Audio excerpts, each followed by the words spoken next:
So the Lakers lose a tough one in Boston, and there's a good chance that we may lose LeBron James as well due to injury. Let's talk about it.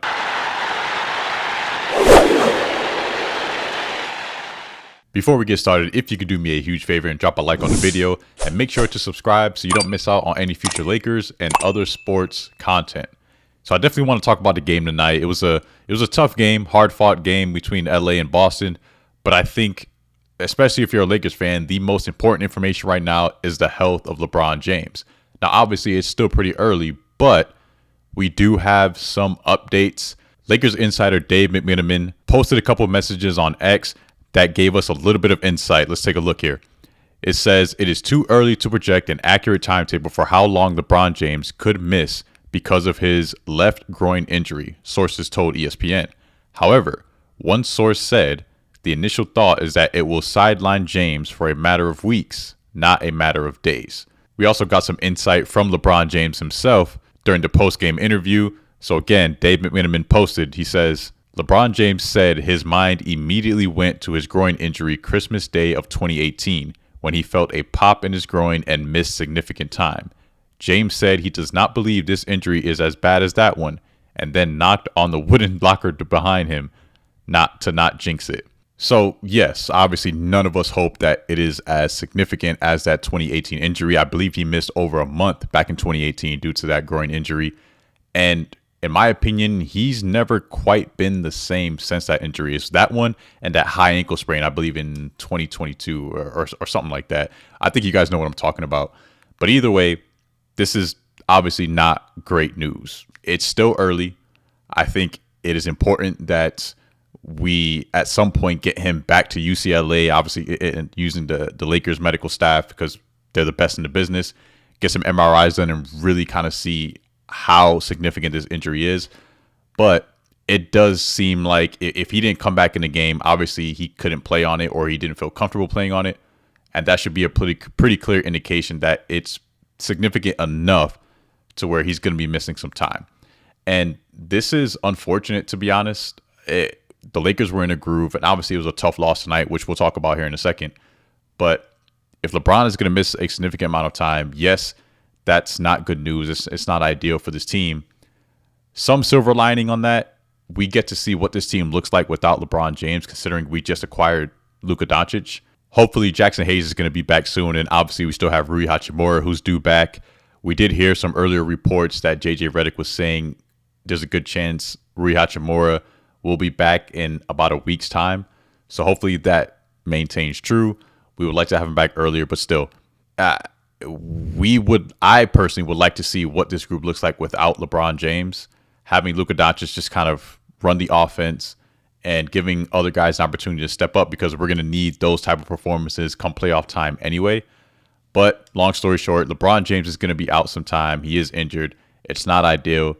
And hopefully he can be back sooner than later.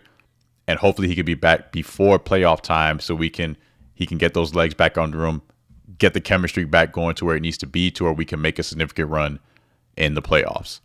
So that's the update on LeBron James. I know it's not the news that you want to hear, but definitely wanted to give you the updates at least that I have. And we can just kind of take it from there and hope for the best. Let's talk about this game tonight because it was a good one. The Lakers started off well.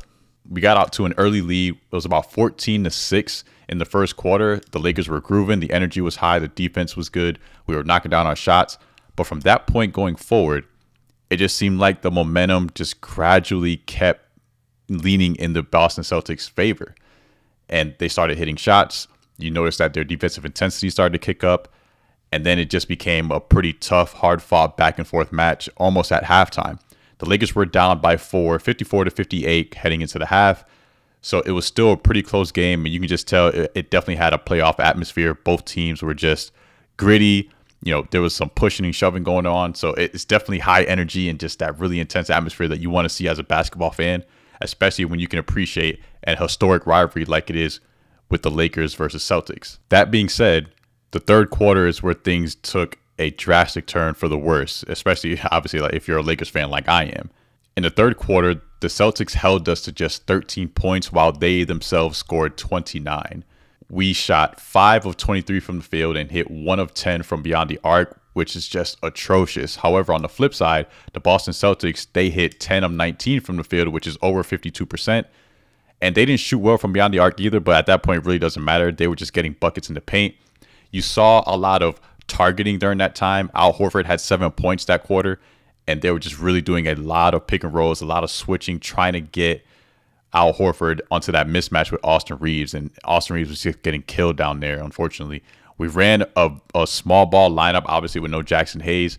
We played Trey Jemison in the first quarter, and honestly, we never really went back to him. I think JJ Redick just kind of felt it was better off just to go small ball and try to run it out that way. But in the end, the third quarter is what really did us in. They absolutely killed us. And then from then, we headed into the fourth quarter down 20. So that does speak volumes to how we fought back.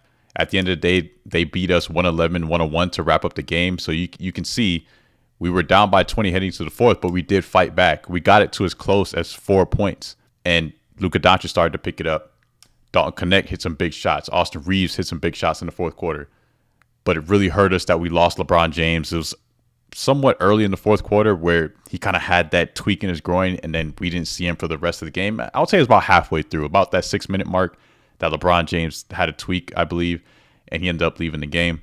So that was unfortunate. You saw Luka Doncic. He was laboring the whole game. You know, even before the game started, you saw him in warm-ups. He was kind of favoring that lower back a little bit. So to start the game, you could just tell we were a little bit banged up. But at the end of the day, that's not really an excuse. If you're going to suit up and wear a jersey, you know, we're going to hold you accountable just as well. So I think when you watch this game, we absolutely missed Jackson Hayes tonight. We really did. We knew Rui Hachimura, for the most part, wasn't going to be playing. They gave him about 2 weeks or so for the reevaluation. You know, 1 week for evaluation, another week possibly to come back. So we knew Rui wasn't going to play tonight. But I personally was hoping that Jackson Hayes was going to be able to kind of play through that right knee contusion. I understand that they sat him down. It was just a smart move. They want to play it safe. We're going to need him come playoff time. But his energy, his rim protection, his defensive versatility in terms of switching on the perimeter with smaller guards, in terms of being a switchable big, Jackson Hayes is by far the best that we have on the team in terms of a true big. You know what I mean? Obviously, LeBron James, he was playing center for us tonight. But in terms of a true big, 7-footer, true center, he is by far the best switchable big that we have. And we really missed that tonight. I would like to have seen him get some of those matchups against Jason Tatum or Jaylen Brown instead of guys like Gabe Vincent or Austin Reeves, where they're competitive defensively, but they're just undersized. Jason Tatum, he's about 6'8", and he could just shoot over them all day.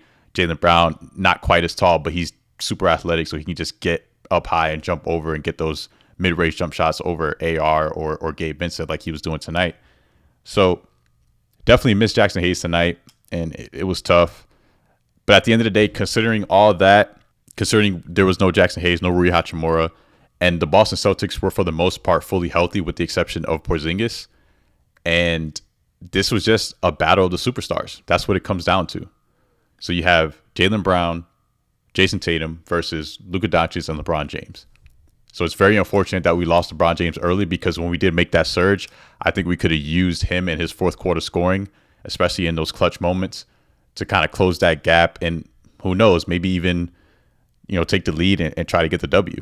Tatum and Brown combined for a total of 71 points, 18 rebounds, and 10 assists.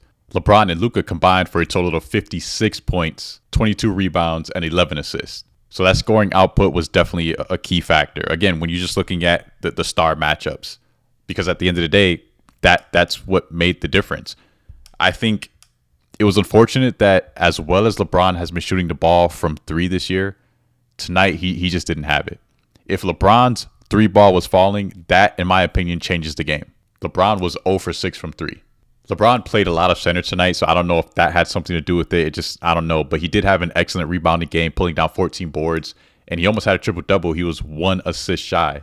So, I mean, but even then, you look at a guy like Jason Tatum, man, he balled out tonight. He finished the game with 40 points, and it was incredibly well-balanced because he had 22 in the first half.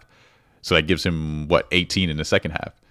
So, yeah, unfortunately, their stars came up big, especially on the scoring portion. And ultimately, it was a tough loss. This was a big game for us. It really was. And I think if we get this W, we put pretty much all questions to rest as to whether or not we are true contenders. And I still think there's some truth to that. I think in terms of the West, the Lakers are, in my opinion, legitimate contenders. But you want to approach games like this and give it your best effort. And LeBron didn't have it going from three. It took Luka a while to kind of wake up. Jaylen Brown was giving him hell. It was very reminiscent of what we saw in the finals. Just Jaylen Brown is just he's big, he's physical, he's strong, he's athletic, and he did a very good job just one-on-one matchups. No pick and rolls, nothing. There were some situations where it was just straight up Luka Doncic versus Jaylen Brown one-on-one, and Jaylen Brown was doing his thing. He was giving him hell. So Luka Doncic had 5 turnovers tonight, and you really saw it from that defensive pressure. I don't want to make this all a bad thing because honestly, it isn't. It did set us back to reality a little bit. It gave us some insight as to how valuable our players are. I think our last win in the post-game interview, LeBron said something that was very accurate. And he said, everybody on our team is a key player. And if one goes down, you feel it, like you notice it, and it can have an impact. But I think it only comes into play really at the highest level when you're playing the best of the best. And that's what the Boston Celtics represent. So hopefully, again, just to wrap it up, hopefully LeBron James isn't out that long. Hopefully Rui Hachimura comes back, Jackson Hayes comes back, and we can at least have Luka Doncic with a full roster with the exception of LeBron James. And we can see what that looks like. We can develop that chemistry there. Maybe Luka can get into some rhythm because now most of the facilitating and a really even more significant portion of the offense is relied on him. So I understand we lost the game. It looks like we lost LeBron. It's tough to be optimistic, but I'm trying, right? And if you really think about it, there is somewhat of a silver lining to take away from it, which I mentioned before. So try not to get too down on it.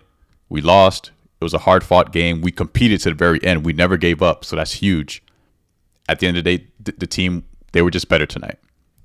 So hopefully I was able to provide you guys some insight. And if you enjoyed the video, go ahead and drop a like on it. If you haven't already, make sure to subscribe. Let me know what you think in the comments.